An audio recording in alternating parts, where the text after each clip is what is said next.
একদল জেলে তাদের গ্রাম থেকে ২,০০০ কিলোমিটার দূরে গভীর সমুদ্রে মাছ ধরতে যায়। তারা সেখানে ৯ মাস থাকে আর বছরের বাকি ৩ মাস নিজেদের গ্রামে কাটায়। একবার মাছ ধরার সময় তারা বিশাল এক ঝড়ের কবলে পড়ে। ঝড় থেমে গেলে দেখা যায় তারা ভাসতে ভাসতে পাকিস্তানের জলসীমায় ঢুকে পড়ে। সেখানকার কোস্টগার্ড তাদের ধরে নিয়ে যায় আর জেলে দিয়ে দেয়। তারপর থেকে তাদের দেশে ফেরার সংগ্রাম শুরু হয়। তবে কি তারা নিজের দেশে ফিরতে পারবে? পাকিস্তান আর ভারতের সম্পর্ক যেখানে টালমাটাল, এর জন্য তাদের উপর কী প্রভাব পড়ে জানতে হলে ভিডিওটি শেষ পর্যন্ত দেখুন। বন্ধুরা, আজ আমরা এক্সপ্লেইন করব নাগা চৈতন্য আর সাই পল্লবীর কিছুদিন আগে মুক্তি পাওয়া সিনেমা থান্ডেল। ভিডিও শুরু করার আগে স্পেশাল রিকোয়েস্ট, আমার চ্যানেলটা সাবস্ক্রাইব করে দিন। আপনাদের আন্তরিকতা আমাকে এগিয়ে যেতে সাপোর্ট করবে। মুভির শুরুতে দেখা যায় নায়িকা বৃষ্টিতে ভেজা অবস্থায় একটি স্টেশনে বসে আছে। তার নাম সত্যিয়া। সে চুপচাপ বসে কিছু একটা ভাবছে। এরপর তার বাবা সেখানে এসে তাকে বাড়ি নিয়ে যায়। বাড়িতে ফিরে সত্যিয়া কিছুদিন ধরে খুব উদাসীন হয়ে থাকে, কারণ তার বিয়ে তাকে রেখে চলে গেছে। সে তার প্রেমের স্মৃতিতে ডুবেছিল, কিছুতেই সে সব থেকে বের হতে পারছিল না। কিন্তু এভাবে কয়দিন হঠাৎ সত্যিয়া তার বাবাকে বলল, বাবা আমি বিয়ে করতে রাজি, তুমি আমার জন্য ছেলে দেখো।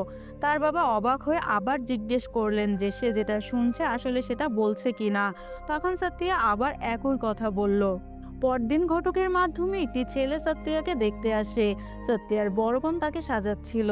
সাজতে সাজতে সত্যিয়া তার বোনকে বলে, আমি আগে ওর জন্য সাজতাম, ও না থাকলে কখনো সাজতাম না, কিন্তু এখন সাজতে ভালোই লাগছে। তার বোন তখন জিজ্ঞেস করলো, তাহলে কি তুমি তাকে ঘৃণা করো? তখন সত্যিয়া জবাব দিল, না, কাউকে অপছন্দ করলেই তো তাকে ঘৃণা করতে হবে এমন নয়। তারপর ছেলেটি যখন সত্যিয়াকে দেখে সে একেবারে মুগ্ধ হয়ে যায়। এমন সুন্দরী মেয়ে তার মতো সাধারণ ছেলের জন্য কখনো আশা করেনি। আর সত্যিয়া ছেলেটিকে দেখে তার বাবাকে বলে, বাবা আমি রাজি। তখন ছেলেটি চিন্তা করতে লাগলো, এর পেছনে নিশ্চয়ই কোনো কারণ আছে। এমন সুন্দরী মেয়ে আমার মতো এমন একটা ছেলেকে পছন্দ করে, এটা নর্মাল হতেই পারে না। নিশ্চয়ই মেয়েটির বাবা জোর করে তাকে বিয়ে দিতে চাইছে, তাই রাজি হয়েছে। তখন তাদের পরিবার বলে, তোমরা চাইলে আলাদা কথা বলতে পারো।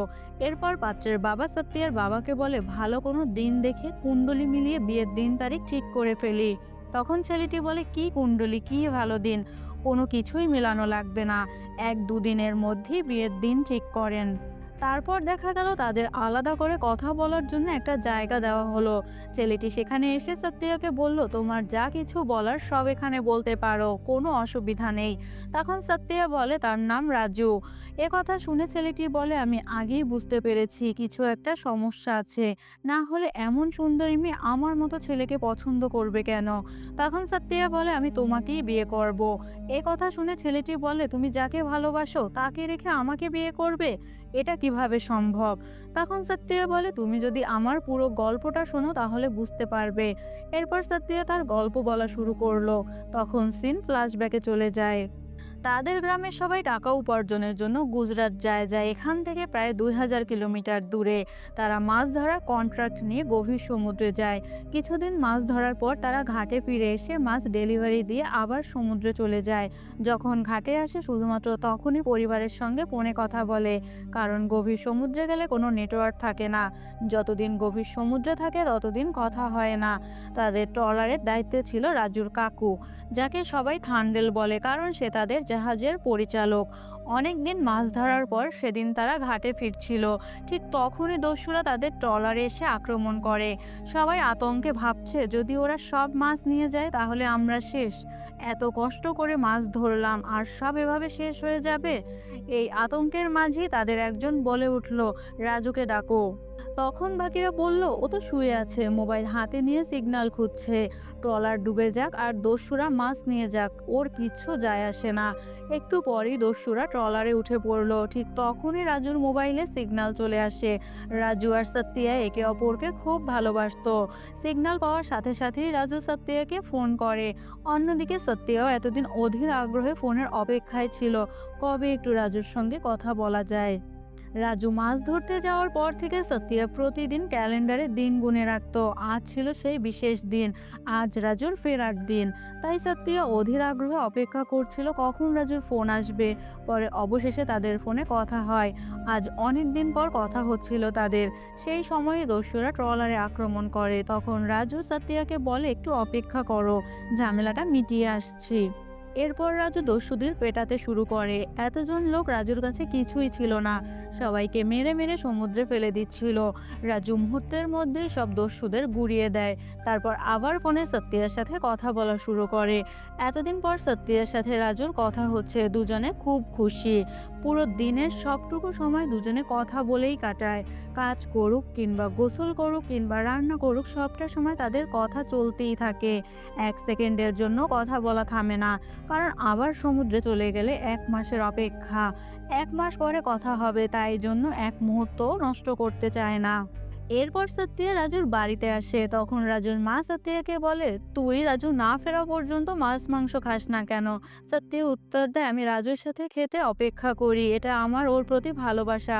তখন সত্যিয়া আরও বলে, তোমার মনে আছে আমি যখন পড়তে বাইরে গিয়েছিলাম, তখন 6 মাস পর পর একবার বাড়ি আসতাম আর রাজু আমার জন্য অপেক্ষা করত। এখন আমি পড়া শেষ করে আসছি আর রাজু কাজের জন্য চলে গেছে। 9 মাস অপেক্ষা করি 3 মাসের জন্য, ও আসে আর এই 3 মাস আমার জন্য 1 বছরের সমান। দেখতে দেখতে রাজুর ফেরার সময় চলে আসছে। আজ সত্যিয়া খুব খুশি। সারা পথ তারা ফোনে কথা বলতে বলতে আসে।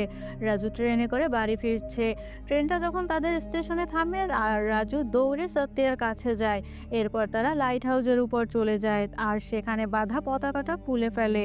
রাজু যখন মাছ ধরতে যেত তখন সে ওই লাইট হাউসে পতাকা বেঁধে রেখে যায় আর ফিরে এলে পতাকা নামিয়ে দিত। তারা দুজন দুজনকে পেয়ে এতটাই আনন্দিত যে মনে হচ্ছিল তারা যেন একে অপরের জন্যই তৈরি। তাদের ভালোবাসা দুই পরিবারই মেনে নিয়েছে।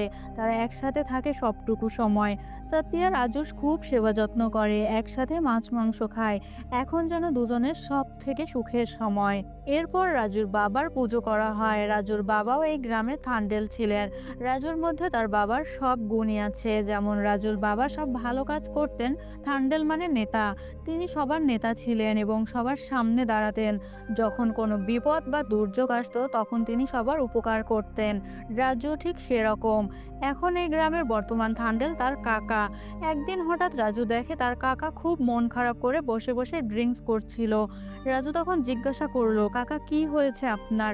তার কাকা বলে, পাশের এলাকায় আবার মাইনিং শুরু হয়েছে। তারা বেআইনিভাবে অনেক টাকা দিয়ে সরকারের কাছ থেকে অনুমতি নিয়েছে। যখন আমরা তাদের মাইনিং বন্ধ করতে বলি তখন তারা সবার সামনে আমাকে অপমান করে। আমি থান্ডেল হয়েও কিছু করতে পারিনি। ওরা আমাদের সংস্কৃতি, ভাষা সব কিছুকে অপমান করেছে। আমি ওদের বলেছিলাম এই মাইনিংয়ের জন্য আমাদের অনেক সমস্যা হচ্ছে। সমুদ্রের পানি দূষিত হচ্ছে, অনেক সময় পানি এতটাই বেড়ে যায় যে আমাদের পুরো গ্রাম ডুবে যায়। এসবে তারা কোনো গুরুত্ব দেয় না। উল্টো বলে, তোমরা বাঁচলে কি বা মরলেই কি, আমাদের কোনো কিছুই যায় আসে না। যদি মরেই যাও তাহলে কিছু টাকা দিয়ে দেব, সমস্যাটা কোথায়? ওরা আমাকে ভীষণ অপমান করলো। এই সব কথা শুনে রাজু ক্ষিপ্ত হয়ে যায়। সে সঙ্গে সঙ্গে সেখানে গিয়ে তাদের মারতে শুরু করে। একে একে সবগুলো গুন্ডাকে খুব ভালোভাবে পেটায়। এরপর তাদের ওয়ার্নিং দিয়ে বলে যে এই সমুদ্রের কিনারে আমাদের জন্ম, এটাকে আমরা নষ্ট হতে দেব না, এটা ভালোভাবে মাথায় রেখো। এরপর পুরো গ্রাম একসঙ্গে রাজুকে থান্ডেল ঘোষণা করে। সবাই খুব খুশি হয়, কারণ এইবার একজন যোগ্য মানুষ থান্ডেল হয়েছে। পরদিন ছিল সত্যিয়ার বড় বোনের মেয়ের জন্মদিন। সবাই খুব আনন্দ করছিল। তখন সেই মেয়ের বাবা তাকে একটি উপহার দেয়। এরপর সত্যিয়ার দিদি এসে মেয়েকে কোলে তুলে নিয়ে তার স্বামীকে বলে, তুমি আশা দিয়ে চলে যাবে আর আগামী 9 মাস আমাকেই সব সামলাতে হবে, আমাকে মিথ্যে বলতে হবে, সব সহ্য করতে হবে। তখন সত্যিয়া এসে বলে, দিদি আজ তো ওর জন্মদিন, আজ এসব কথা কেন বলছো? তখন দিদি বলে, তুমি এসব কিছু বুঝবে না, যখন রাজুকে বিয়ে করবে তখন সব বুঝবে। এ কথা শুনে সত্যিয়ার খুব মন খারাপ হয়ে যায়। এরপর সত্যিয়া ও রাজুর দেখা হয়। তারা একসাথে অনেক কথা বলে। যদিও সত্যিয়ার খুব ঘুম পাচ্ছিল, কিন্তু তাও সে চায় আজ রাতে রাজুর পাশে থাকতে এবং সারা রাত কথা বলতে, কারণ পরদিন সকালে রাজুকে আবার সমুদ্রে চলে যেতে হবে। সত্যিয়া রাজুর কোলে মাথা রেখে ঘুমিয়ে পড়ে। সকালে রাজু লাইট হাউসে গিয়ে পতাকা টাঙিয়ে আবার সমুদ্রে পাড়ি জমায়।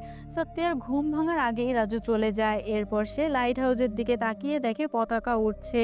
তখন সে নিশ্চিত হয় যে রাজু আবার সমুদ্রে চলে গেছে। সত্যিয়ার খুব মন খারাপ লাগে।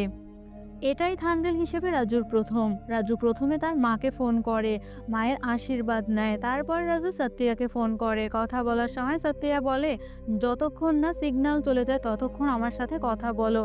কিন্তু কথা বলতে বলতে হঠাৎ লাইন কেটে যায়, কারণ সিগন্যাল চলে গেছে। সেদিন রাতে খবর আসে গ্রামের একজন লোক সমুদ্রে মাছ ধরতে গিয়ে মারা গেছে। পরে তার মরদেহ আনা হয়। পুরো গ্রামে শোকের ছায়া নেমে আসে। এটা দেখে সত্যিয়া খুব কষ্ট পায়। এমনকি সে স্বপ্নেও রাজুকে দেখে। তখন থেকেই সত্যিয়া সারাক্ষণ রাজুর কথা ভাবতে থাকে। তার সময় কাটছে না, রাজুর জন্য দুশ্চিন্তা হচ্ছে। রাতে সে তার বাবার কাছে যায়। তখন সে তার বাবাকে জিজ্ঞেস করে, এই গ্রামের সবাই সমুদ্রে যায় কিন্তু তুমি যাও না কেন? তখন তার বাবা বলে, মা, আমিও আগে মাছ ধরতে যেতাম। একবার মাছ ধরার পর যখন বাড়ি ফিরলাম তখন দেখি তোর মা মারা গেছেন। কিন্তু আমি তখন সমুদ্রে ছিলাম বলে তার মৃত্যুর খবর পর্যন্ত পাইনি। আমি তার মুখটাও শেষবার দেখতে পারিনি এবং তার কবরটাও খুঁজে পাইনি। তখন তুই খুব ছোট ছিলি। তখন থেকেই ভাবলাম তোকে ভালোভাবে বড় করব। আমি চাই না তোর কোনো কষ্ট হোক, আর আমি চাই না তুই সারাক্ষণ আমার জন্য চিন্তা করিস। তখন সত্যিয়া তার বাবাকে বলে, বাবা, আমি তো রাজুর খুব কাছাকাছি চলে যাচ্ছি, আপনি কিছু বলেন না কেন? তার বাবা তখন বলে, আমি তোর সিদ্ধান্তে হস্তক্ষেপ করতে চাই না। তুই রাজুর সঙ্গে থাকিস বা না থাকিস সেটা তুই নিজে ঠিক করবি। তোর সিদ্ধান্তই আমার কাছে সবচেয়ে বড়।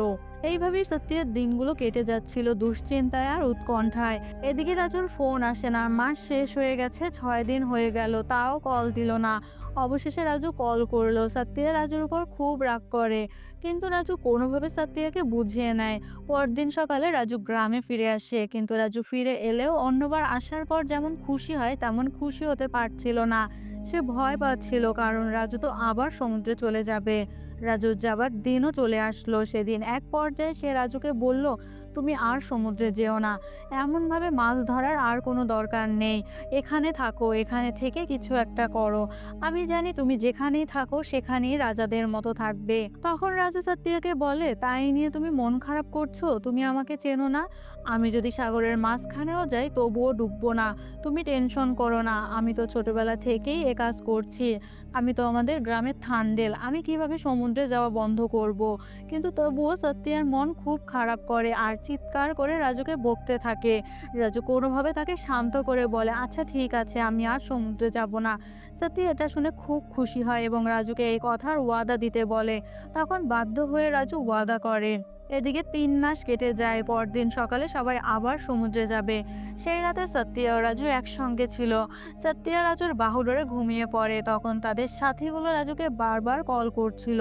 তারা ফোন করে বলে, ট্রেন সকাল 7টায়, সময় মতো চলে আসো।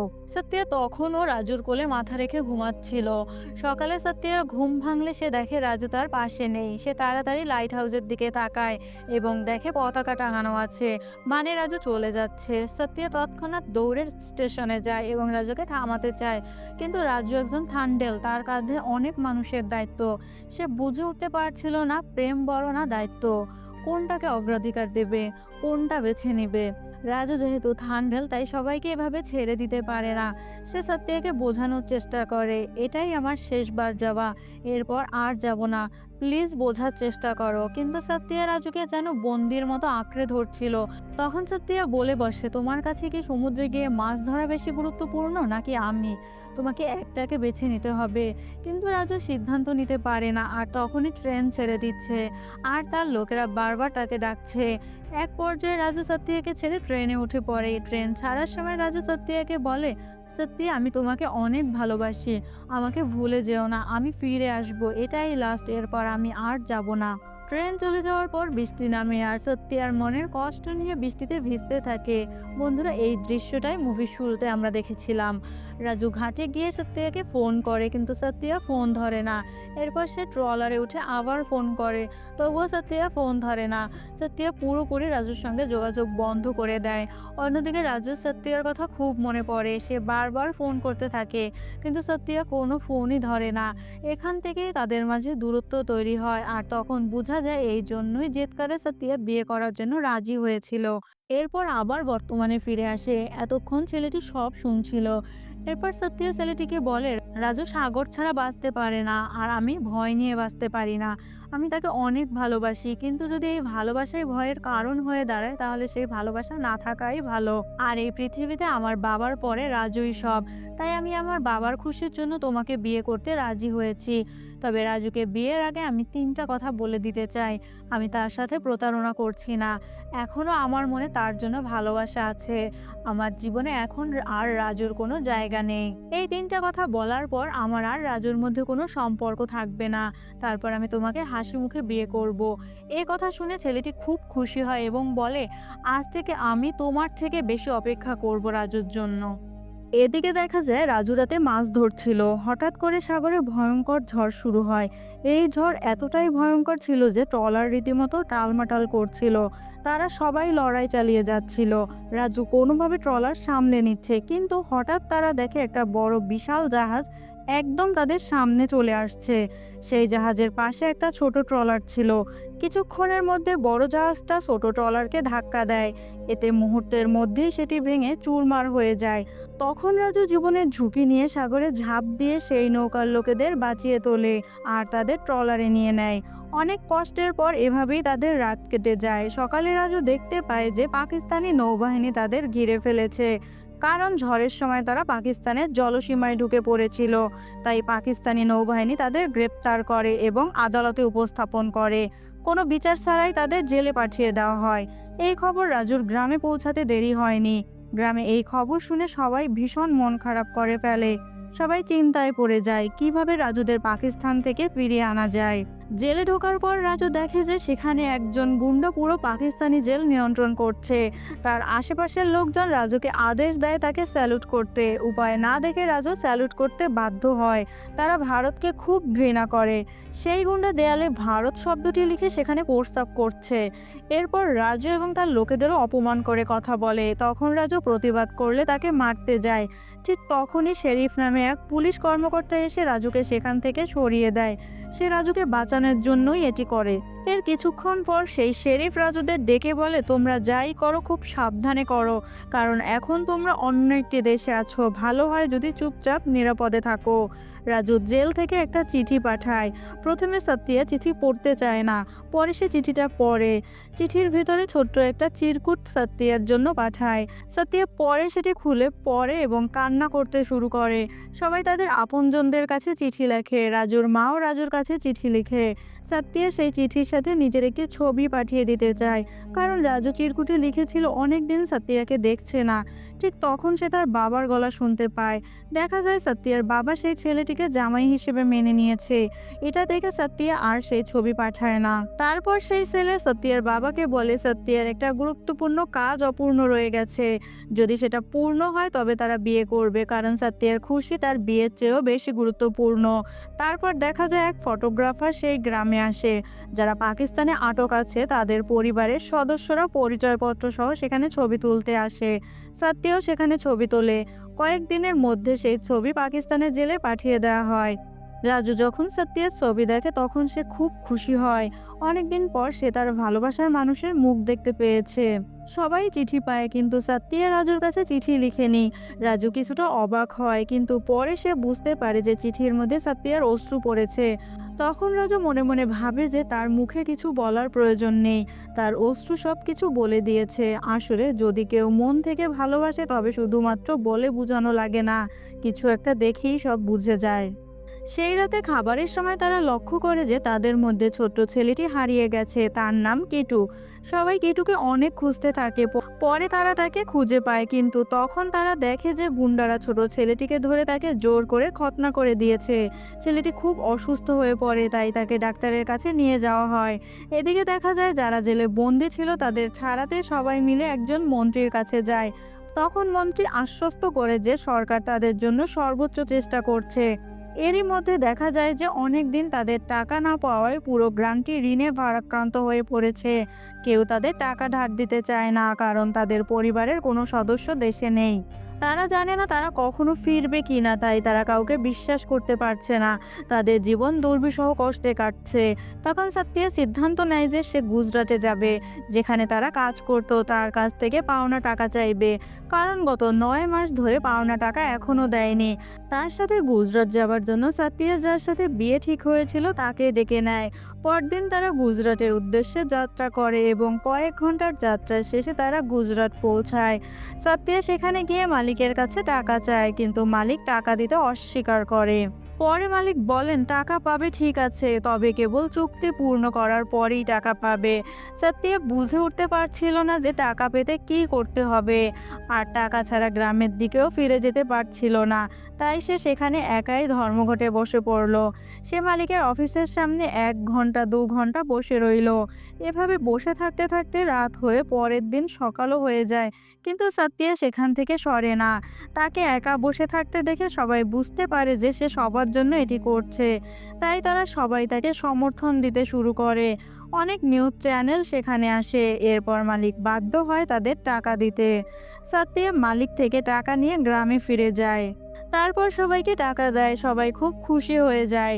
ঠিক তখনই গ্রামে খবর আসে যে বন্দি সবাইকে 15ই আগস্ট স্বাধীনতা দিবসে মুক্তি দেওয়া হবে। এটি জানার পর গ্রামের সবাই আরও খুশি হয়ে যায়। যখন রাজুরা এই খবর শুনে তখন তারাও আনন্দিত হয়ে যায়, কারণ কয়েকদিনের মধ্যে তারা নিজেদের দেশে ফিরে আসবে। পরদিন সাত্তিয়ার বোন সাত্তিয়াকে বলছিল, তুমি গ্রামের সবার জন্য রাজু যা যা করতো তাই করছো, মনে হচ্ছে রাজুর দায়িত্ব তুমি পালন করছো। যদি তুমি রাজুকে পছন্দ না করো তাহলে তুমি কেন এখনো ননভেজ খাচ্ছ না, তুমি এখনো কেন সেই প্রতিশ্রুতি রেখেছো। সাত্তিয়া তখন রাগের মাথায় একরোখাভাবে মাছ খেতে শুরু করে। সে তাকে বোঝাতে চাচ্ছিল যে সে এখন রাজুকে একেবারেই ভালোবাসে না। এরপর দেখা যায় সাত্তিয়ার পরিবার এবং ছেলের পরিবার মিলে বিয়ের তারিখ ঠিক করে। তাদের বিয়ের কার্ডও ছাপানো হয় এবং সেই কার্ড পাকিস্তানি জেলে পাঠায়। রাজুর সঙ্গে যারা ছিল তারা যখন এই বিয়ের কার্ড দেখে, কিন্তু তারা রাজুকে দেখতে দেয় না, কারণ তা দেখলে রাজু খুব ভেঙে পড়বে। পরের দিন পাকিস্তানি আদালত তাদের মুক্তি দেওয়ার রায় দেয়। ঠিক তখনই একটা ঘটনা ঘটে। ভারত কাশ্মীর নিয়ে নতুন একটি আইন জারি করে। ভারত কাশ্মীরকে তাদের অধিকার বলে দাবি করে এবং কাশ্মীরের বিশেষ মর্যাদা বাদ দিয়ে দেয়। এই নিয়ে বিরোধের কারণে রাজুদের মুক্তি আটকে দেয়। এটি নিয়ে পাকিস্তানে ব্যাপক আন্দোলন শুরু হয়। তখন পুলিশ তাদের আদালত থেকে জেলে নিয়ে যাচ্ছিল। ঠিক তখনই সাধারণ মানুষ সেই প্রিজন ভ্যানে হামলা করে। তখন পর্যন্ত সাধারণ মানুষ জানতো না যে এখানে সবাই ভারতীয়। পরে যখন তারা জানতে পারে যে তারা ভারতীয়, তখন তাদের উপর অনেক আক্রমণ করা হয় এবং রাজু সেই ভ্যান থেকে নেমে জীবন বাঁচানোর চেষ্টা করে। তারা দৌড়ে পালাতে শুরু করে। কিছু পুলিশ অফিসার তাদের বাঁচানোর জন্য অনেক চেষ্টা করে এবং তারপর হঠাৎ করে পরিস্থিতি আরও খারাপ হয়ে যায়। এই সমস্ত ঝামেলার মধ্যেও রাজু সেখান থেকে পালিয়ে যেতে সক্ষম হয়। যখন পুলিশ অফিসাররা জেলে এসে এই ঘটনা জেলারের কাছে বলে, তখন জেলার খুব চিন্তিত হয়ে পড়ে। তিনি মনে মনে ভাবতে শুরু করেন, এবার আমার চাকরি শেষ। দেশের মানুষ বিক্ষুব্ধ হয়ে এতক্ষণে তাদের মেরে ফেলেছে। আর সেই মুহূর্তে দেখা যায় যে 22 জন, তারা সবাই জেল গেটে এসে দরজা নক করছে। তাদের কিছুই হয়নি। আসলে তারা পালিয়ে যায়নি, তারা শুধু তাদের জীবন বাঁচানোর জন্য পালিয়েছিল। সব কিছু শান্ত হলে তারা জেলে ফিরে আসে। তখন জেলার বলে, আমি ভাবছিলাম এই সুযোগে তোমরা পালিয়ে যাবে। রাজু উত্তর দেয়, আমরা পালানোর মানুষ নই এবং আমরা কোনো অপরাধ করিনি। আমরা শুধু আমাদের ভাগ্যের জন্য আজ আমরা এই জায়গায় এসেছি। পরদিন সাত্তিয়া প্রধানমন্ত্রী অফিসে ফোন করে। তার পিএস ফোনটি তোলে। তখন সে জানায় যে প্রধানমন্ত্রী মারা গেছেন। এটি শোনার পর সাত্তিয়ার মনে হলো যেন তার মাথায় আকাশ ভেঙে পড়েছে, কারণ প্রধানমন্ত্রী এতদিন তাদের মুক্তির ব্যবস্থা করছিল। এইদিকে পাকিস্তান এখন মুক্তি দিচ্ছে না, আর প্রধানমন্ত্রী না থাকলে তো মুক্তি অনিশ্চিত হয়ে যাবে। এরপর অনেকবার চেষ্টা করার পর সাত্তিয়া অন্য এক মন্ত্রীর সাথে যোগাযোগ করতে সক্ষম হয়। তারপর মন্ত্রী সাত্তিয়াকে জানায়, এখন একমাত্র একজন ব্যক্তি আপনাকে সাহায্য করতে পারে। তিনি মৃত প্রধানমন্ত্রীর মেয়ে। এখন সে নতুন প্রধানমন্ত্রী হয়েছেন। তারপর সাত্তিয়া তার হবু জামাইকে নিয়ে দিল্লিতে নতুন প্রধানমন্ত্রীর সাথে দেখা করতে যায়। সাত্তিয়া চায় না তার ভবিষ্যৎ স্বামী এর জন্য কোনো টাকা নষ্ট করুক, তাই তারা মন্দিরে থাকতে শুরু করে। পরদিন রাজু তাদের বাড়িতে একটি চিঠি লেখে। চিঠিতে সে লেখে, আমরা 8 থেকে 10 দিনের মধ্যে ফিরে আসব, তোমরা চিন্তা করো না। এরপর তিনি চিঠি তার কাকার কাছে দিয়ে পোস্ট করতে পাঠিয়ে দেন। ঠিক তখনই গুন্ডারা কাশ্মীরের প্রতিশোধ নিতে ভারতীয় মানচিত্র দেয়ালে আঁকে। তারা সেখানে পেশাব করতে বলে। তারা রাজুকে সেখানে দাঁড় করিয়ে রেখে দেখতে বলে। তখন ছোট ছেলেটি ভারতীয় পতাকা নিয়ে সেখানে ওড়াতে শুরু করে। এটি দেখে সেখানে থাকা গুন্ডারা রেগে তাকে মারতে চলে আসে, কিন্তু রাজু তাকে বাঁচায়। তখন সে গুন্ডাদের মারধর করতে শুরু করে। এটা নিয়ে পুরো জেলের মধ্যে মারামারি শুরু হয়ে যায়। রাজু একে একে সব গুন্ডাগুলোকে পিটাতে থাকে, এমন কেলানি দেয় যে কেউ তার সামনে টিকতেই পারে না। পুলিশ সিসিটিভি দেখে মারামারি বন্ধ করতে যাওয়া শুরু করে। পুলিশ রাজুকে ধরে নিয়ে প্রচণ্ড মারধর করে। এদিকে সাতিয়া মন্ত্রীর মেয়ের সাথে সাক্ষাৎ করার জন্য অনেক চেষ্টা করছিল, কিন্তু তাকে সুযোগ দেওয়া হয়নি। এরপর রাতে সত্তিয়ার কাছে পাকিস্তান থেকে কল আসে পুলিশ অফিসারের ফোন থেকে। তিনি রাজুকে সত্তিয়ার সাথে কথা বলতে দেয়, কিন্তু রাজু কথা বলেনি। রাজু বলেছিল, আমি যদি জেল থেকে মুক্তি পাই তাহলে আমি সত্তিয়ার সাথে সরাসরি কথা বলতে যাব। আমি কোনো অপরাধ করিনি যে তাকে চুরি করে কথা বলতে হবে। এই কথা শুনে সত্তিয়া খুব ইমোশনাল হয়ে পড়ে এবং কান্না করতে শুরু করে। পরদিন সত্যিই মন্ত্রীর মেয়ের সাথে দেখা করার জন্য বুদ্ধি করে বউ সেজে গেটে দাঁড়িয়ে থাকে। তখন প্রচণ্ড বৃষ্টি হচ্ছিল। মন্ত্রীর মেয়ে যাওয়ার সময় একটি বিয়ের পোশাক পরা মেয়েকে বৃষ্টিতে ভিজতে দেখে। সে তার গার্ডকে বলে সত্যিকে ভিতরে নিয়ে আসতে এবং তারপর তার সাথে কথা বলে। সত্যি অনেকভাবে তাকে বোঝানোর চেষ্টা করলো। সত্যি এমনকি বলছিল, যদি আপনার মা জীবিত থাকতেন তারা এখনই দেশে চলে আসতেন। আপনার মায়ের শেষ ইচ্ছা ছিল এই 22 জনকে জেল থেকে মুক্তি দেওয়া। তিনি মারা যাওয়ার আগে এই আবেদনটি স্বাক্ষর করেছিলেন। এটি বলার পর সত্যিয়া চলে যেতে শুরু করলো। তখন তিনি সত্যিয়াকে ডেকে বলে, তোমার বিয়ে কবে? আমি আমার সর্বোচ্চ চেষ্টা করব তোমার বিয়ের আগে তাদেরকে দেশে ফিরিয়ে আনার জন্য। সত্যিয়া এটি শুনে খুব খুশি হলো। তারপর সে মন্দিরে গিয়ে তাদের জন্য প্রার্থনা করে। এরপর সত্যিয়ার বোন বলল, যখন গ্রামের লোকেরা এই খবর শুনবে তারা খুব খুশি হবে। সত্যি অনেক কান্না করছিল। তার বোন তাকে জিজ্ঞেস করলো, তুমি কান্না করছো কেন? তখন সত্যিয়া বলে, রাজু আমার বিয়ের কথা জানার পর পাকিস্তান জেলে থাকার চেয়েও বেশি কষ্ট পাবে। পরের দিন তারা মুক্তির নাম ঘোষণা শুনে গ্রামের উদ্দেশ্যে চলে যায়, কারণ কালকে সত্যিয়ার বিয়ে। এদিকে রাজুদের মুক্তির প্রস্তুতি সম্পূর্ণ হয়। ভারতীয় দূতাবাস অনেক আয়োজন করে এবং একে একে তাদের নাম ধরে মুক্তি দেয়। তবে 22 জনের মধ্যে শুধু 21 জন মুক্তি পায়, একজন মুক্তি পায় না। কারণ সেই একজনের ভোটার আইডি কার্ড ছিল না, সে নিজে ভোটার আইডি কার্ড বানায়নি। তাই ভারতীয় দূতাবাস তাকে নিতে চায়নি এবং পাকিস্তানও তাকে মুক্তি দিতে চায়নি। কিন্তু বাকি 21 জন সহ রাজু মুক্তি পায়। রাজু তখন অনেক অনুরোধ করলো সেই একজনকে নিয়ে যাওয়ার জন্য। সে বলে, যদি তাকে মুক্তি না দাও আমরাও এখানে থাকবো। তখন তার বাকি সাথীরা তাকে বলে, রাজু তোমার চলে যাওয়া খুব গুরুত্বপূর্ণ, কারণ কালকে সত্যিয়ার বিয়ে, তাই তোমার যাওয়া জরুরি। রাজু এই কথা শুনে মারাত্মক কষ্ট পায়। সে অনেক কান্না করলো, কিন্তু তারপরও সে তাকে ছাড়া যায় না। এর জন্য রাজু পাকিস্তান সীমান্তে দৌড়ে গিয়ে সেখানে বসে পড়লো। তার একটাই কথা, ওকে রাখলে আমাকেও রেখে দাও। তারপর সে পাকিস্তানি জেল কর্তৃপক্ষকে ভারতীয় দূতাবাসের কাছে ওই ছেলেটির তথ্য যাচাই করার অনুরোধ করলো। তখন বাধ্য হয়ে কাজটি করার জন্য সেখানের কর্মকর্তারা ভারতীয় দূতাবাসের সাথে কথা বলতে শুরু করলো। সব কিছু রেডি করতে করতে অনেক সময় লেগে গেল। যখন সব রেডি হয়ে আসলো আর মুক্তি দিতে যাবে, ঠিক তখন 12টা বেজে গেল। তখন পাকিস্তানি কর্তৃপক্ষ বলে, যদি রাত 12টা বাজে তাহলে আমরা কাউকে মুক্তি দিতে পারবো না, কারণ তারিখ পরের দিন হবে। এখন তো 12টা, এখন আমরা কি করব? এটি শুনে ম্যাজিস্ট্রেট বলল, পাকিস্তানে এখনো 12টা হয়নি, তাদের যেতে দাও এবং রেকর্ড বইতে লিখে দাও যে মুক্তি 11:55-তে হয়েছে। সবাই এটা শুনে খুশি হলো। এত কিছুর পরও তারা 22 জন একসাথে মুক্তি পেল।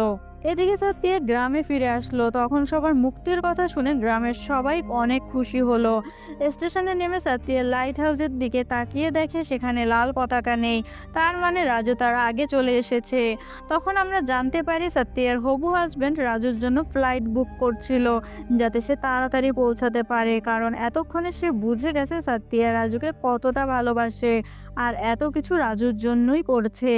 এটি শুনে সত্যিয়া খুব খুশি হয়। এরপর সে হাসতে হাসতে লাইট হাউসের দিকে দৌড়াতে থাকে, কারণ রাজু সেখানে আছে। আজকে তার খুশির দিন। দীর্ঘদিন পর সে তার প্রাণপ্রিয় মানুষটাকে পাচ্ছে। লাইট হাউসের উপরে গিয়ে দেখে রাজু সেখানে দাঁড়িয়ে আছে। রাজুকে দেখে সাথে কান্না শুরু করে, এই কান্না খুশির কান্না। এরপর তারা দুজন দুজনকে জড়িয়ে ধরে আর হ্যাপি এন্ডিং এর মধ্যে দিয়ে সিনেমাটি শেষ হয়। বন্ধুরা, এতক্ষণ পুরো ভিডিও দেখার জন্য কৃতজ্ঞতা। ভিডিওটি কেমন লাগলো কমেন্ট করে জানিয়ে দিন। পরবর্তী ভিডিও পেতে সাবস্ক্রাইব করে রাখুন। ধন্যবাদ।